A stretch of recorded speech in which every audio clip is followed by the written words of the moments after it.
l'Occitan jusqu'à présent, l'image que l'on a en général, c'est une image folklorique, ce n'est pas cela. Ah non, pas du tout. L'image folklorique, j'ai rien contre, j'aime bien l'image folklorique et tout.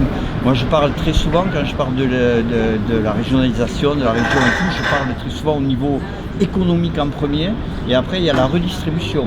Parce qu'il faut le savoir, d'abord on commence par l'économie, et puis après, une fois qu'on a les moyens, on redistribue proportionnellement partout où il faut le faire.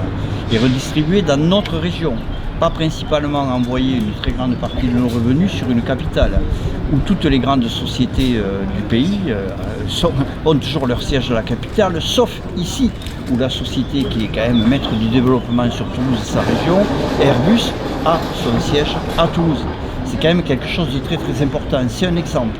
Voilà. Quand après la différence de niveau de vie qu'il y a entre les régions et la capitale, c'est en Europe, c'est en France où il y a le plus de différence entre Paris et ces régions, alors que dans d'autres pays similaires, on peut comparer par exemple l'Allemagne ou Berlin à moins de 2% finalement niveau de vie de la capitale avec le reste de l'Allemagne.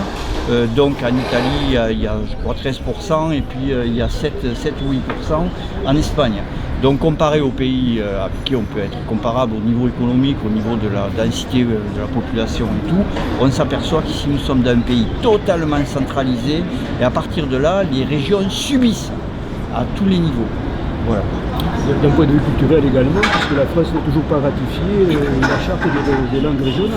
Exactement, ça aussi, c'est pour ça que pour nous cette campagne est très très intéressante et très, très porteuse, et on le sait, et c'est pour ça qu'on est très content d'être avec les partenaires avec qui l'on est, parce que c'est du constructif, pour la bonne raison qu'au niveau culturel sur les langues et tout, la France est le seul pays qui finalement n'a pas suivi, ne suit pas d'ailleurs du tout les règles européennes là-dessus qui ont été instituées normalement il y a quand même un certain temps, mais pas mises en œuvre du tout ici.